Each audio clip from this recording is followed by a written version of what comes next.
নমস্কাৰ বন্ধুসকল, আপোনালোক সকলোকে স্বাগতম জনাইছো। শকুন্তলা ধাৰাবাহিকখন চাই হয়তো আপোনালোকে নিশ্চয় ভাল পায় আৰু আজিৰ খণ্ডটি চাবলৈ সঁচাকৈ বহুত বেছি ইণ্টাৰেষ্টিং হ'বলৈ গৈ আছে, কিয়নো যোৱাটো খণ্ডত আপোনালোকে দেখিবলৈ পাইছিলে যে অয়নে নেহাৰ উপৰিও আৰু বহুত ছোৱালীৰ লগত ৰিলেশ্যনত আছে। এই কথা প্ৰমাণৰ সৈতে গম পায় আৰু নেহাই ভালকে এচৰ সোধাই অয়নক ইয়াৰ প্ৰতিশোধ ল'ম বুলি কয়।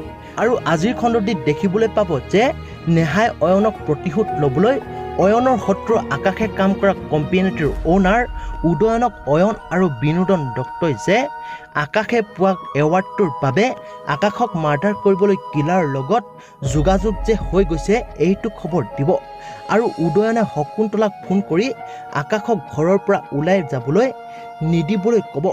এতিয়া বাৰু বন্ধুসকল, শকুন্তলাই আকাশক নিজৰ পিতৃ আৰু ককাকেই পুত্ৰক মাৰিবলৈ কিলাৰ লগাইছে বুলি ক'ব নে পিতৃৰ প্ৰতি যে আৰু ঘৃণাভাৱ আহিব বুলি চিনি নোপোৱাৰ ভাও জুৰিব।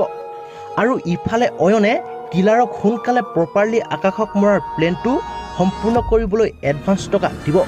এতিয়া বাৰু বন্ধুসকল, আকাশক কিলাৰে সঁচাকৈ মাৰি পেলাব নেকি, নে অয়নৰ গাৰ্লফ্ৰেণ্ডে অয়নৰ প্ৰতিশোধ ল'বলৈ আকাশক ধ্বংস কৰাৰ আগতেই অয়নক ধ্বংস কৰিব নেকি? গতিকে এই সকলোবোৰ জানিবলৈ চাওক শকুন্তলাৰ আজিৰ সম্পূৰ্ণ খণ্ডটি। বন্ধুসকল, শকুন্তলা ধাৰাবাহিকখন চাই ভাল পোৱা সকলে ভিডিঅ'টো লাইক এটা কৰি দিব, লগতে চেনেলটো ছাবস্ক্ৰাইব কৰি ল'ব, কিয়নো এনেকুৱা ধৰণৰ ভিডিঅ'বোৰ আগলৈ পাই থাকিবৰ বাবে।